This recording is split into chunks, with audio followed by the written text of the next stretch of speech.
Welcome to the Happy Hippie Podcast, your weekly dose of holistic wellness and positive energy. My name is Amanda McCormack. I'm your host. I'm here to guide you on a journey towards a more happier and fulfilled life.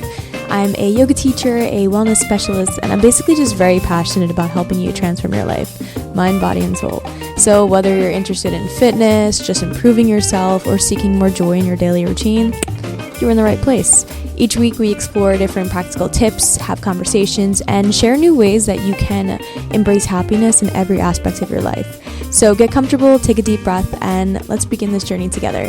This is the Happy Hippie Podcast, where wellness meets happiness and transformation begins with you. Welcome back to another episode. This is a really fun episode. It's a bit of a wake-up call, but a fun one. I want you to leave this episode feeling confident about the person that you want to be, and that you can step into that version of you. You'll be able to discern what may be holding you back from that transformation and leave with actionable steps on how to do that. What's to hate about that? Not a lot. So before we dive into what we're going to talk about, the meat, the chunk of the episode, which are going to be 4 main points, 4 different things to overcome, plus tips to help in each of those points, I want to talk about something really important that adds to this whole element, okay? We have to take action for anything in our life that we want to change, okay? Everything that you experience is a reflection of your inner world. We've talked about this before. We did talk about it recently on the neuroscience episode 56. So that's 2 episodes ago. If you want to learn a little bit about how everything you experience in your life is actually a reflection of what you see outside of you, we go into that in 20 minutes in that episode. So if you have 20 minutes, check it out.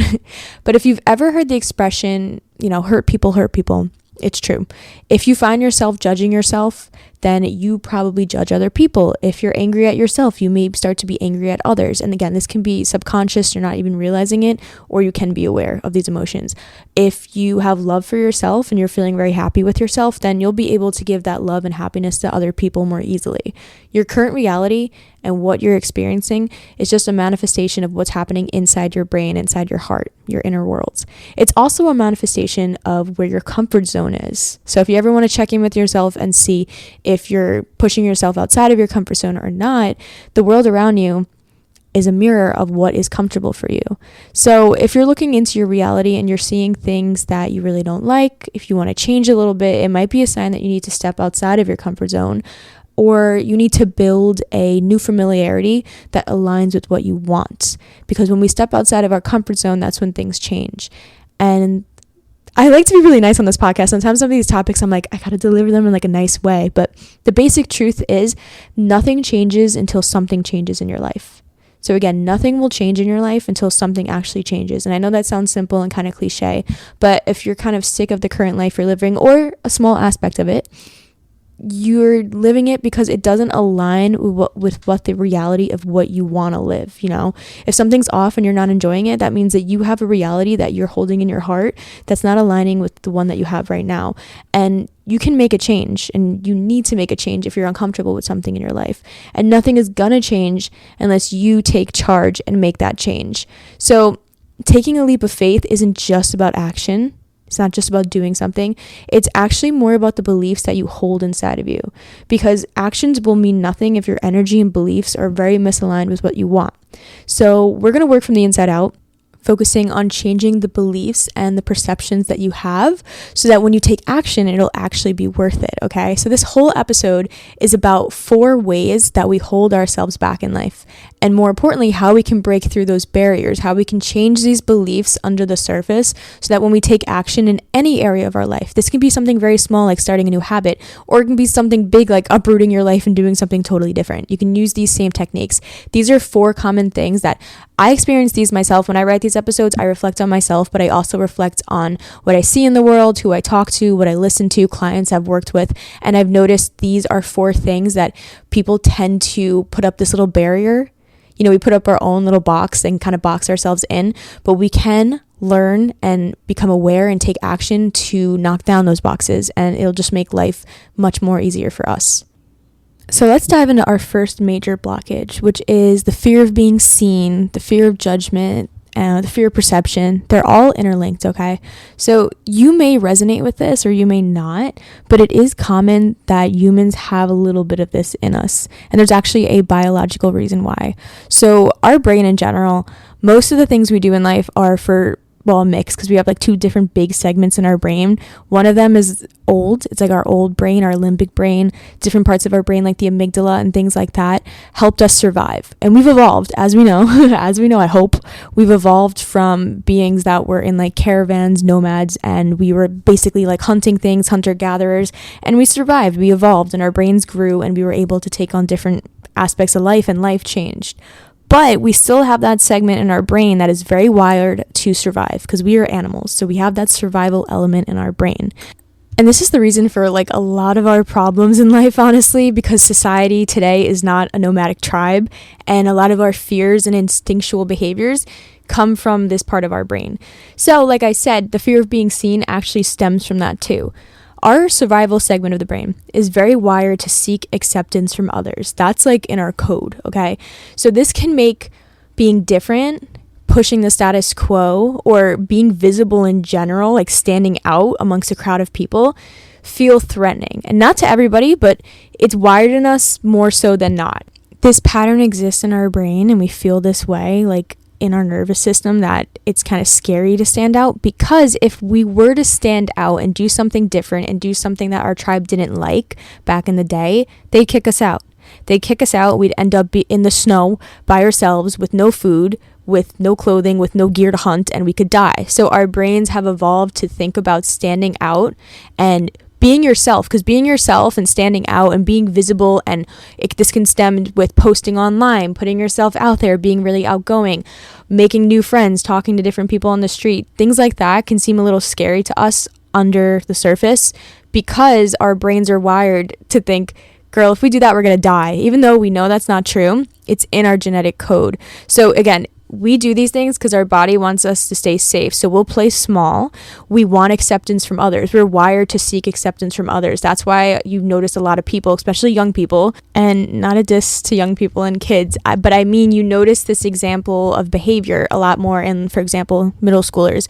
You can see how they try to fit in desperately, how there's a lot of bullying around that age, around people who don't fit in. It's just because it's part of our survival part of the brain, and they haven't really developed their frontal cortex yet. So their survival instincts, not survival instincts, but these old instincts in their head are really strong.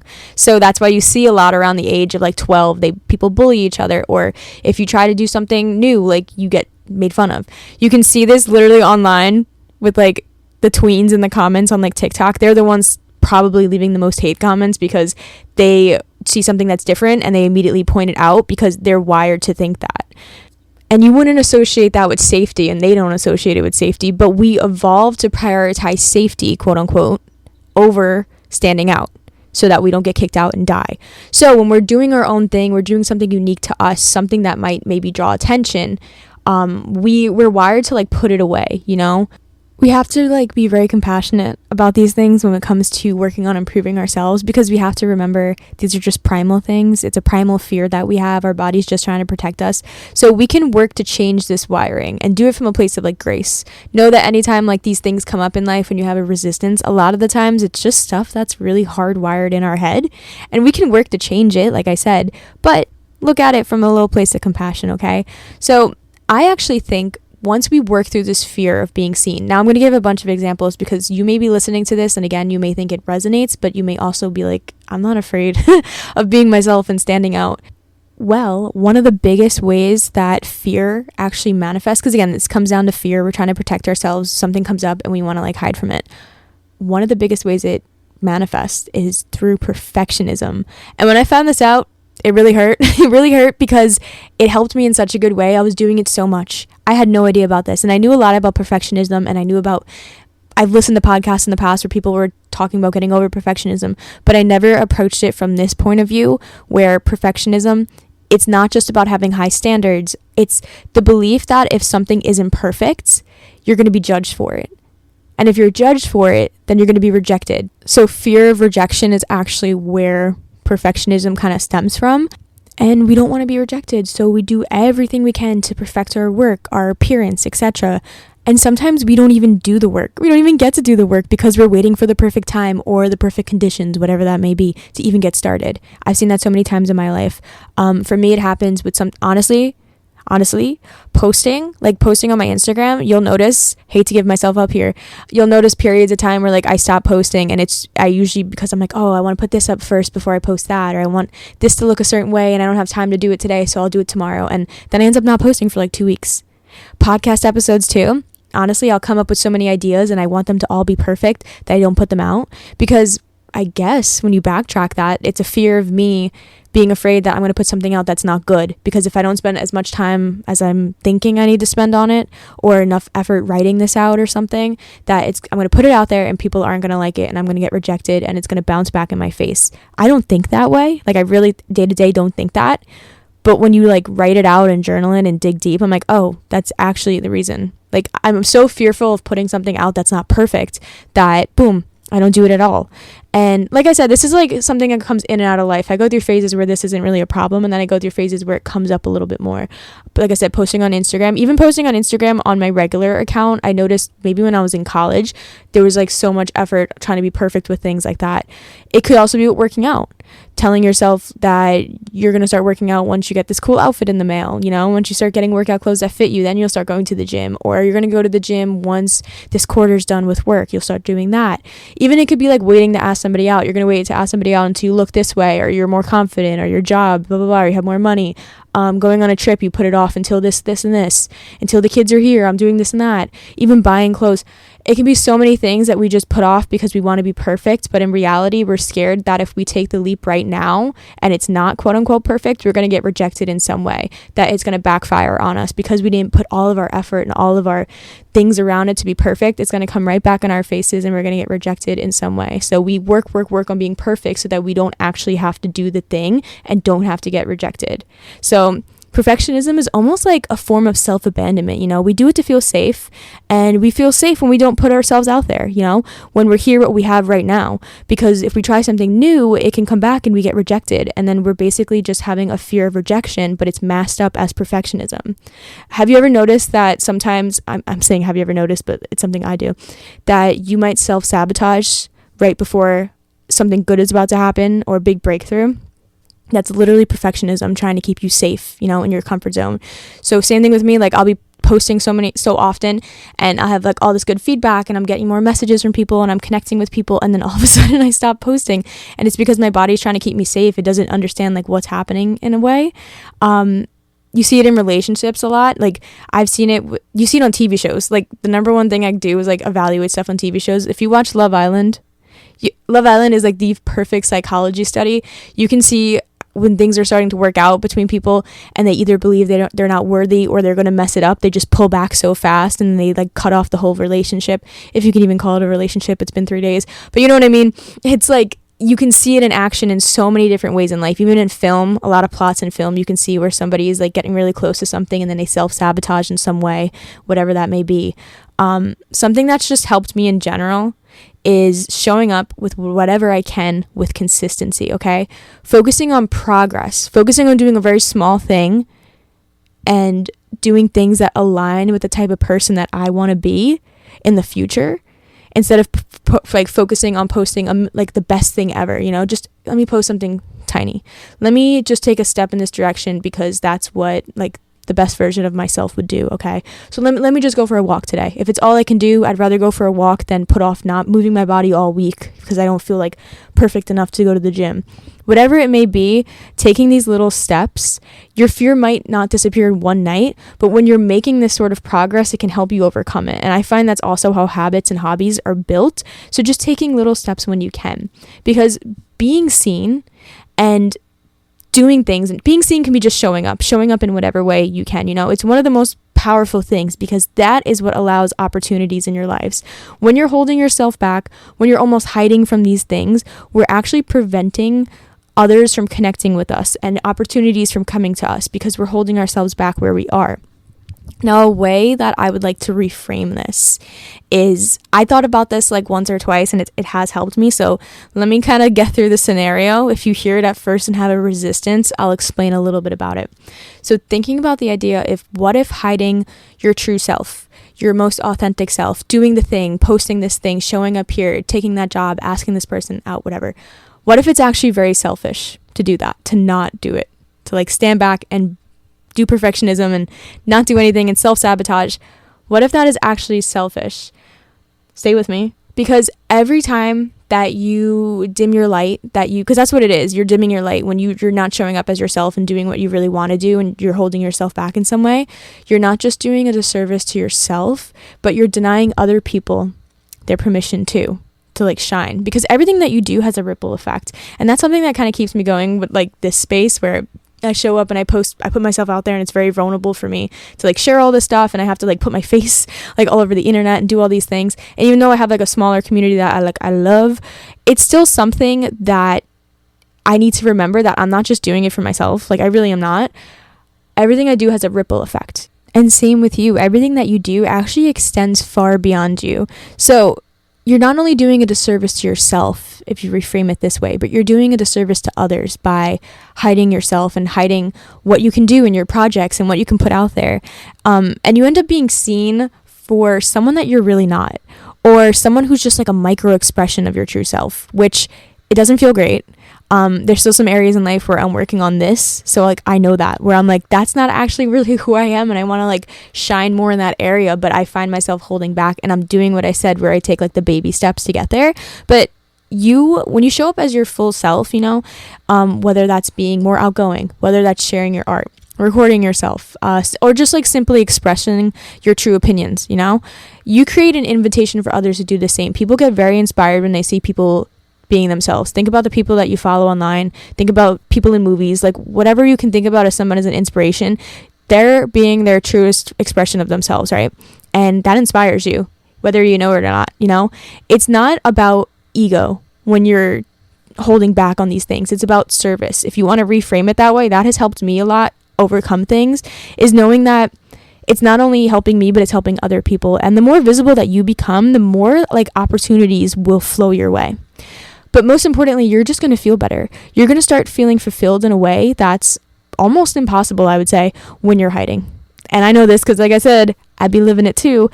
When you align with your purpose and things that you enjoy and show up as yourself, you're going to live a life that you actually want to create. So these are 2 journaling questions. I actually got them offline, but I think they're great to kind of help you with this area, Number 1 is, where in your life are you using perfectionism as a box to hide, to delay being visible in who you are?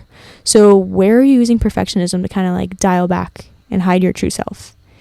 And the next one is, what's an authentic part of yourself that you have been dimming to stay likable to other people? Whether that's your personality, hobbies, where in your life have you been kind of dialing back, playing safe, playing low to fit in? And a good affirmation is, the more visible that I am, the more I open up opportunities for myself. So I just think it's very important. Anything that you're going to do, if like we were talking about taking action in the beginning of the episode, if you have this fear subconsciously and you're holding back and trying to be perfect in everything, and you're not really expressing your true self, you're not going to be as fulfilled. It's harder to do things, but when you take these baby steps, you're going to feel more fulfilled in your true expression. And when you start feeling more fulfilled in your expression, you're going to feel fulfilled in your purpose, and you're going to align yourself with the life that you want. And that's where we want to go, right? So I think the number one thing, like in this episode, I always say it, the first bullet point I do is always a little bit longer, because I want to drive the point home that the fear of being seen is very normal. It's in our subconscious. It's wired in, but it doesn't have to control your choices, okay? We can start small, but start somewhere. Your visibility isn't just about you. Remember, it's a gift to everybody, and it's just going to make you feel so much better when you start showing up for yourself and just doing the things you like making a life that you enjoy. And I go through phases where I find myself doing it a lot, and then I'll go through phases where I'm not feeling the best, right? Whether that's a day, a week, a month, I'm feeling a little off. And when I dial back and look at myself, I'm like, I'm not doing the things I enjoy. I'm not showing up as who I really could be in my authentic self. And that's probably part of the reason I'm not feeling great. And then when I go and I take baby steps and I start to show up a bit and do the things I like to do, I'll start to feel so much better and my life feels so much fulfilled and everything around me starts, like rose-colored glasses, looking good. So it really is something I think is very important. The second major way that I think we hold ourselves back is living too much in our masculine energy. And again, when I talk about masculine and feminine energies, it's not like a gender-based thing, but think of yin and yang, push and pull. It's just the equilateral balance that we have as humans, the constant go, go, go mentality that the world seems to almost glorify. That's masculine energy, pushing forward, being the first one to take initiative, doing these things. In today's world, we're constantly pushed towards this energy. So this would be the yang energy, always doing something, very focused on achieving something, pushing forward. Even some of the self-development stuff I'm talking about, we sometimes approach it from this angle of go, go, go, okay? So while this energy does have its place, it exists for a reason and we need it. like I was saying, we have to take change. We have to take an action to make anything happen in life. We're in control of that. When we live in that state of go, go, go, I need to get this, I need to be here, I need to be at the next level, I need to level up, all of that, gym bro mentality. When we live here constantly, we create a little bit of an imbalance in our lives, okay? So living too much in your masculine energy, and again, this can happen for either gender, it's just a term like yang energy. I just want to drive that home again. When we're living too much in that yang energy, it could look like hustling all the time, but never having rest. You can see this in your gym days. You could see it in your day-to-day life where you're working all the time and not dialing back and giving yourself rest. Rest can be something enjoyable. It doesn't have to be sleeping, but pulling back from that hustle culture, pushing through exhaustion, doing overtime and pushing yourself. It could be social events when you're tired and personally you worked all week and you really don't have the capacity to hold space for your friends, telling them, hey, maybe I can't come out tonight. It could look like overscheduling yourself in those ways where you're just taking on all this work and then feeling guilty when you're not quote unquote productive. And the truth is we need both these energies, but it's about finding a balance between the yin and the yang. When we're too focused on having more, which if you notice those bullet points I said, hustling, pushing through exhaustion, overscheduling yourself, we want more and more and more. And the reason why probably is, thank you capitalism, it's pushed in our society. All the marketing messages around us, everybody around us subconsciously wants more. We think that everything is outside of ourselves. We can't find happiness in ourselves because that's what we're told 24/7 through media. Okay, so it's very normal, again, looking at these things with compassion for ourselves. We're wired this way because of the world we live in, but when we focus so much on living on this energy of wanting more, being more, we completely miss out on the present moment and enjoying what is happening right now in our lives. Your body will tell you when you're a little bit out of balance, okay? When your body's feeling stress manifests as different things in your body. Maybe you're having digestive issues. You can literally have stress in your body and feel it, that your shoulders are tugged up by your ears, your jaw is tight. Check in with yourself right now. Is your tongue pressed up against the top of your mouth? Just relax it, okay? Our body shows us when we're constantly stressed. It may come up as sleep problems. It may come up as just overwhelm, okay? So the solution here is to lean into more of the feminine energy, more of that yin energy. So this means honoring your body's cues, learning how to slow down a little bit, listening to your body when it needs rest, when it would prefer a slower type of exercise, when it would prefer staying in tonight, making time for rest and rejuvenation, which, a personal example, I sometimes have to actually schedule myself for one full day off a week because I do so many little things. I run around so much, and I might have a gap in between, but I need one full day off to myself. I need to tell myself, okay, we need to relax, because I'm doing so much on the other days that it's I need a full day to myself sometimes. Or I commit to one evening every now and then to logging off apps at a certain time, or every night. I'm not that consistent with the exact timing, but let's just use the timing of 8 p.m. for an example. At 8 p.m., I log off of all my apps, turn off all my work, and put my phone on Do Not Disturb. And like I said, does it happen perfectly? No. But I'm trying to make this commitment to help me stay balanced. So I actually I know it's very funny because I'm I have to schedule in rest time, but it's true. I need to make time for rest and rejuvenation, and so do you. So if you're working a lot, make time. Take one evening a week for yourself. Do something where you're actually pulling away from everything. It also gives you time to connect with yourself, notice what your mind is thinking, notice what your body is actually saying. You'll be able to notice your body's cues the more time you spend in that slow type of energy, okay? Processing emotions is another thing. Instead of just pushing them aside, giving yourself time in whatever way that looks like for you to process emotions. And this also creates space for flow and activity and creativity. So maybe giving yourself a day where you don't have a schedule. It could be your off day and you don't have a schedule besides maybe waking up at a certain time. It could even be letting your body wake up naturally when it wants. That's something that can push you into that yin energy. Going with the flow, finding yourself not too stressed if you work out at a different time, if you sleep in a little longer, if you have a slow morning, if you go for a walk in the middle of the day. So it's not about pushing through life the way that society tells us to, okay? It's about honoring your natural rhythms and just leveraging the power of rest, connection, processing, doing something creative, doing something for your inner child. Try to make time during your week. It could be any amount of time, but I would suggest at least carving an evening or like a day off for yourself to explore these things. Your body will force you to slow down if you don't, it will. Give yourself permission to rest before your body starts showing you that it really needs it. It might already be showing you it really needs it. This is a lesson that you might have to learn multiple times throughout your life, and that's okay. Just keep coming back to it. If you notice you're in a period where you're pushing yourself a little more, check in with yourself and ask yourself, are you honoring this little yin side of life? Are you leaning into that? You could ask yourself, what do I actually want? Beyond like what society is telling me, okay? What do I want to do? Maybe we're noticing that we're just doing what we think we should do, and that's kind of pushing through into that yang energy. So pulling back a little bit, asking yourself what lights you up, like what truly lights you up. Something you can ask, another thing is like, how aligned am I? Like what feels aligned with me? It's more like, guess what I'm saying, than who I think I should be. What is true to me? This kind of ties back to that other point, being authentic, finding things that you enjoy that light you up. So knowing that the real happiness in life isn't growth and achievement. It's simply just allowing yourself to be exactly where you are and enjoying life how it is right now might be the only reminder that you actually need. Overall, when we allow ourselves this time to rest, lean into the softer things in life, the more creative things, create that space to relax a little bit in our day-to-day, this will help us, because if we really can't achieve anything when we're 100% on one side of a scale, and we can't achieve anything when we're just doing nothing the entire time. So that's why we need a balance of both. That's going to help us have a clearer mind. We'll be able to look at things. We'll be able to look at things clearer. We'll be able to feel better and make decisions and push through these barriers from a better space.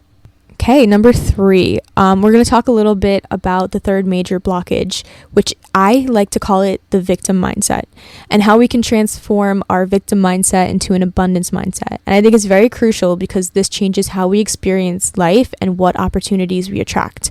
So first off, like we've broken it down before, but let's understand what a victim mindset looks like. Blaming other people for our choices and our circumstances. It could be telling negative stories about our past repeatedly. So like when we come home from work and the first thing we do is dish out all the bad stuff that happened to us, the drive to work, who said what at work, the traffic on the way home from work again, and then we come home and the first thing we talk about is all this negative stuff. We rehash it. It can also be feeling powerless because of that. Sometimes we tend to tell people negative things that happen to us because it makes you feel like you're in the right state of mind. Our mind loves to make sure that we come up on top. So if somebody did something wrong to you, you're going to want to tell other people because you want other people to justify and be like, yeah, that was kind of effed up, they did that. And then you're like, yeah, and your mind can justify it. So a lot of the times when you go through things, like for example, when you do things alone, like if you're driving alone and somebody cuts you off, it's so easy to be like, when the second you get out of your car and you finally meet up with your friends because you're on the way to lunch and somebody cuts you off, when you get out of the car, the first thing you're going to tell them is that somebody cut you off and that you're pissed about it, because you want them to validate that back to you and be like, yeah, that is messed up, they did that, and it makes you feel a little bit better. But it is part of that victim mindset because it just carries a lot of negativity to live that way. And like, I'll do it too. Like everything I say on this podcast, like I said, is stuff I do and I'm working on, or I did in the past. So I'm not talking from like a negative point of view where I'm like, don't say negative things ever, but just try to notice in your life where you blame other people. Because yes, other people may have influenced your past decisions or have had a great involvement in your life with these things, okay? But now you have the power to change your future. The key here is to move on from blame and living in that past mentality and move into like a little bit more of empowerment. So we can work on that through like shadow work and things, but from the state forward is shifting from the woe is me, this happened to me because of this person did this, because I'm here, now I'm doing this, and I can't leave because blah, blah. Listen to the stories you tell yourself, and we're going to try and move from that blame to responsibility, but with like an empowerment, you know? We want to move to an abundance mindset. So an abundance mindset is living like life is rigged in your favor, because why not, okay? Be delusional. But it really works by thinking life is rigged in your favor, okay? It's a complete paradigm shift from how you view everything that happens to you. So when things don't work out, instead of being like, oh my gosh, this person cut me off and now I'm like mad over that, think of every delay and every weird thing that might happen to you like that as some sort of divine timing. If you've ever heard of the burnt toast theory, it's the theory that when you woke up in the morning and you were making breakfast and you put your toast in and it got burnt, and now you're mad because you have to take the bread out, put new bread in, and wait another like 2-3 minutes to make your toast, and now you're running a little bit late. That weird situation that kind of held you back might have prevented you from getting in the car 4 minutes earlier, right? And within those 4 minutes you could have accidentally got into a car accident because something happened. But now that you're 4 minutes later, you missed that whole event and you didn't get into a car accident. So it's like, that's not what this whole thing is about, but it's a good example of how divine timing, or the expression of divine timing, kind of works, where everything happens for a reason. All of the rejections in your life are redirections, you know? Every no is protecting you for a bigger yes. So whether that be, again, a job that maybe denied you, or a relationship that didn't work out, it's making space for something bigger, or like it's protecting you from those circumstances because they maybe were not going to be good for you, and now you have the space to take on something bigger and better. So an abundance mindset is thinking about life as rigged in your favor. When these things come up in your life, whether it's a delay, a no, whatever, it's redirecting you. So its rejection is redirection, and you're carrying that mindset with you the entire time.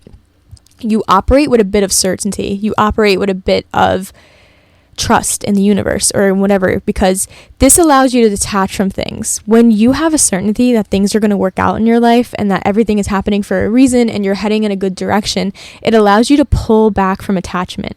Because I found this very helpful, just like how I was saying earlier, the whole perfectionism thing was like an aha moment for me when I realized that being certain about things and being certain like, yeah, this will work out for me, or yeah, I will get this job one day, I'll get this type of job, I'll end up living in this place, it's going to happen.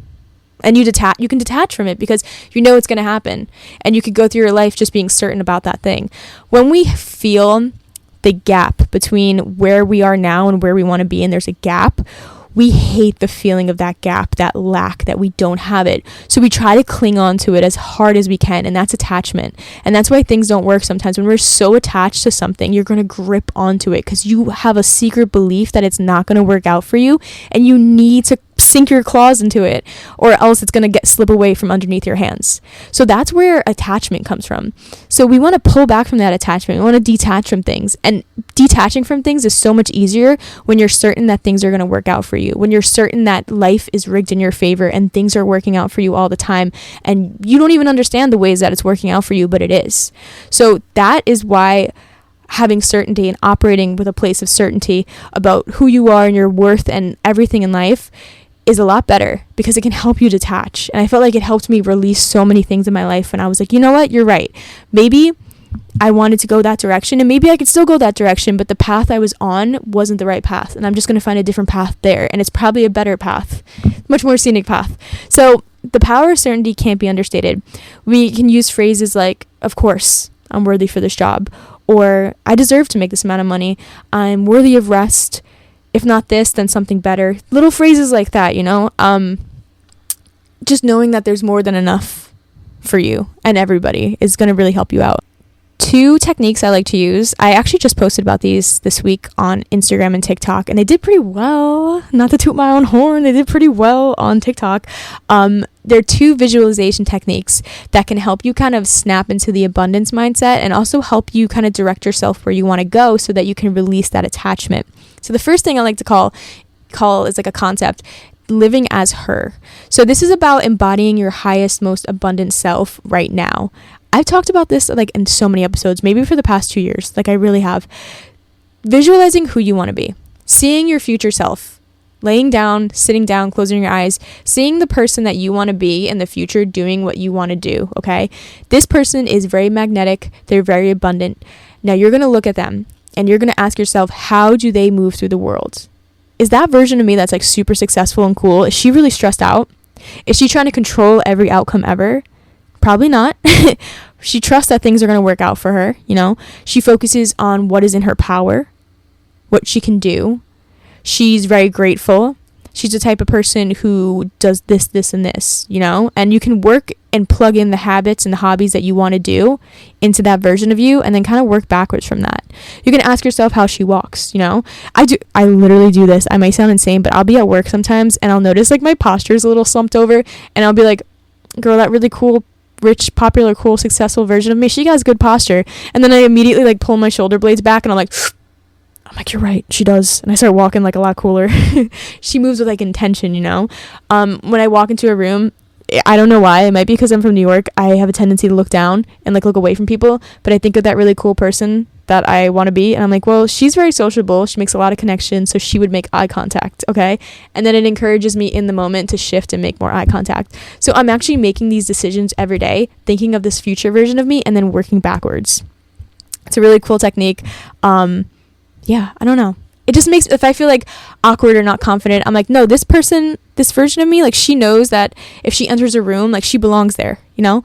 When you're feeling like you're in that victim mindset, take a moment to connect with this older, wiser version of yourself, okay? How would this person view my current challenge?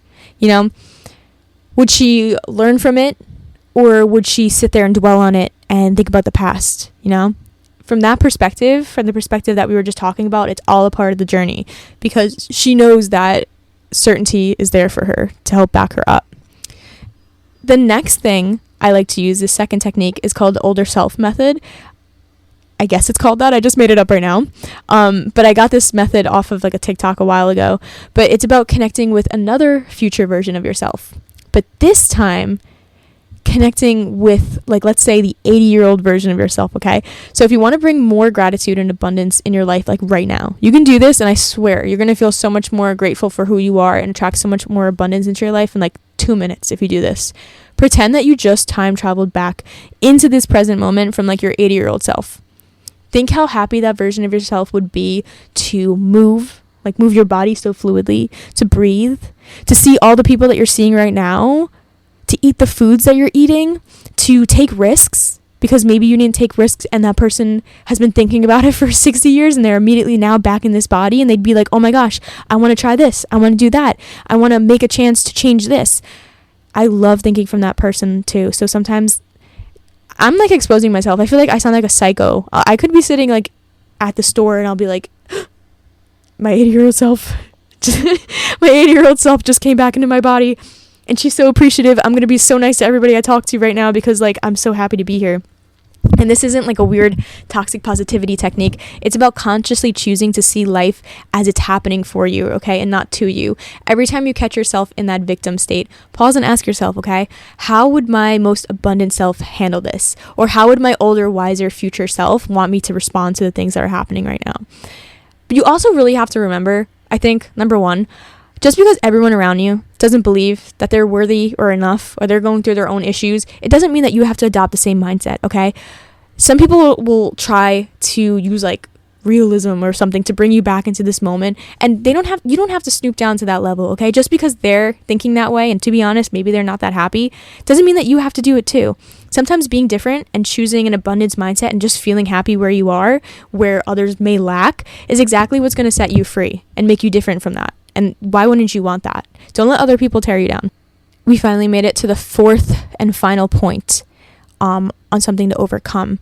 And I would say this is the power of consistency and the power of practice in rewiring our brains for success. I don't know if this is something to overcome, but it's something I want you to integrate. And I just wanted to include it in this episode because it's very important and it kind of ties into the neuroscience that we're talking about a bit. So when we consistently practice new behaviors or new thoughts, we literally rewire our brain. And that's been the basis of so many episodes, okay? When you practice a new behavior, you strengthen neural pathways in your brain. When you practice something that's difficult, at first it may feel difficult to you, but over time, through constant repetition it can become an automatic behavior. So just think about somebody who went from the journey of never going to the gym to being someone who goes consistently, okay? They, without really knowing it, I guess, program their brain to be able to handle that and see things a bit differently. Eventually, the quote-unquote hard route is going to become something that is your default way of being. So with that in mind, that's how our brain works. It can take something and turn it into a clear pathway in our brain that makes it so much easier for us to do this. We can use visualization to help us out here, the concept of visualization, because our brain doesn't distinguish when something is real or something is vividly imagined, okay? It just sees it as an experience. So if you experience something day to day with a physical where you can touch it, or if you close your eyes, and I know people say this all the time, but it's so true. If you close your eyes and fully vividly experience a visualization, your brain doesn't really know the difference. In neural speaking, okay? Obviously your body is going to realize, I'm sitting in my bed right now. I'm not in Tahiti on a vacation. What are you talking about? That visualization was fake. So that's why our logical brain is thinking right now. But I'm talking about the actual neural pathways in your brain. They don't know the difference. And we can use this to our advantage. So when you visualize something or an experience repeatedly, your brain is going to create that new neural circuitry, just like we were talking about before when we do something hard, we do something repetitively. When you visualize something repeatedly, your brain is actually going to create a little bit of space, a little notch, like a tiny little pathway, a sidewalk, if you will, in your brain around this, okay? Through visualization, you can literally create, let's use the feelings and the topic of success, okay? You can literally create pathways for success in your brain. So let's say you want to visualize yourself, running a business or doing something like in a big corporate world, if that's your dream. Visualizing that constantly, or visualizing that, almost like we were saying before, that future version of yourself and what they're doing and who they are, it can expand your brain to help you go after these things and get used to that feeling of success. And your brain's going to be able to feel it's possible because it already has the blueprints in its head. This is called neurogenesis. So it's the creation of new neural pathways in the brain. It's almost like what we're talking about neuroscience, but specifically expanding your brain. It's called neurogenesis. And we talk a lot about how the brain operates from the past, from past experiences, like trauma, how that's held in your brain. But the brain doesn't just have to be a collection of memories from the past. It can be a map of the future, basically, by creating all these new pathways for things we haven't even experienced. And there's a study, and I got this from Joe Dispenza. So there was a real study that they did where they took participants who have never played a piano in their entire life. They've never even seen a piano, basically. And they put them through a program. I think it was 5 days long, and they had some wires attached to them when they were in this place so they can track their brain activity. They put them through a program for 5 days where through visualization and through I think it was worksheets, they mentally practiced for about 2 hours a day the chords and I don't know what the other word is, but basically the chords and the notes of a piano. They were able to do activities on that just like you would do homework for 2 hours a day, right? For 5 days. And then on day 5, they went in and looked at their brain, and they noticed that these people developed new neural circuits in their motor cortex. So then they took all these people. So now they have proof that their brains have changed by doing all these activities. They put all these people in front of a real piano. And these people have never seen a piano in their entire life. And they actually didn't learn how to play a piano. They just learned about the chords and how they move and all that stuff. So they put them in front of a piano. And all of them could play the piano. They could play the chords that they visualized through their heads. So this demonstrates the principle we're talking about, where we have new information, it can create new synaptic connections, which are the little gaps in our brain, and they kind of plug into each other and create new pathways. So when we have new information, we create these new pathways. And then by repetition, which sometimes they talk about in the science world as like firing and wiring, but by repetition, they created all these new structures in their brain. So they got new information and they repeated it so many times that they were able to create this entire thing in their brain that these people who have never seen a piano, the second they got thrown in front of it, they knew exactly how to use it. So you don't have to even experience something to physically change your brain to be ready for it and to actually feel it. So that's why I think gratitude meditations and visualizations for success, or whatever word, that you're thinking of, are amazing. They even have it for like health and things like that. Not because they're magic, because that's not what this is at all. We're not talking about woo-woo stuff. Because these are things that you haven't experienced before, right? Maybe you haven't experienced running a multi-million business and that's what you're thinking of, right? Or these are things that you're trying to conjure, these feelings you're trying to conjure, or maybe they're feelings you're trying to change, right? So you're creating hardware in your brain to be aware of these feelings and be ready to feel them, and actually basically on like a micro dosing level experience them already. And once you create that hardware, then you're just creating space for it in your life. So it's really cool that we can do this with our brains, and visualizations in general, they really are effective. And again, like I said, it's not because you're magic. It's not because of the person on the tape is saying something that is guiding you into like a magical realm. You're just creating, you're using science, your repetition, and you're doing visualization, and you're creating these pathways in your brain. Okay, sorry, I got really excited there. You can probably hear it in my tone of voice. But how can we actually use this? Like, how can we practically use these things? So you can practice whatever your desired change is. Practice it consistently, okay, even when it feels challenging. So maybe you're trying to, I'm always using the example of going to the gym. Even when it feels challenging, try to take the hard route. Get up early. Go to the gym, do the thing, okay? You can use visualization as a tool to pre-wire your brain for success. So in your visualizations, you can see yourself as healthy and fit, and that's going to pre-set up your brain to be used to that conditioning. You can make up your own. I also do have some visualizations in podcast episodes. If you just type in the word meditation, it'll let you know if there's visualization in it in the description. So if you just search under the podcast, you can find a few examples there. And also, I haven't announced it yet, so I'm just going to throw it in here.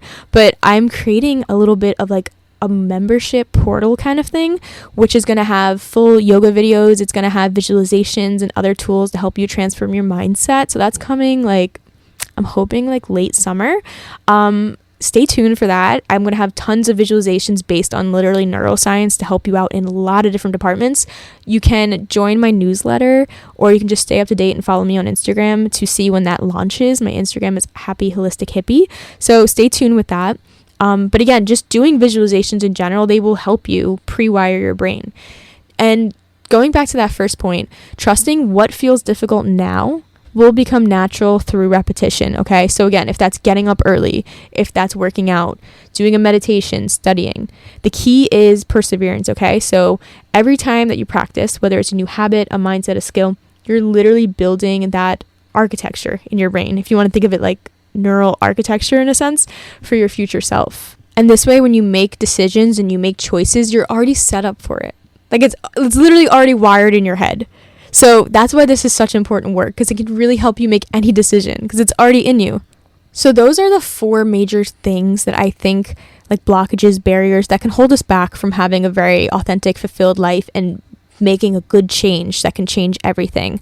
So our limiting beliefs, the struggle between pushing ourselves into that masculine versus feminine energy, falling into a victim mindset, and not being consistent in creating change. But the beautiful thing again is the awareness. That's why I make these episodes, can help you with that transformation. By recognizing these patterns in yourself, we can consciously choose to change and make a different response, and create new neural pathways that can support our growth.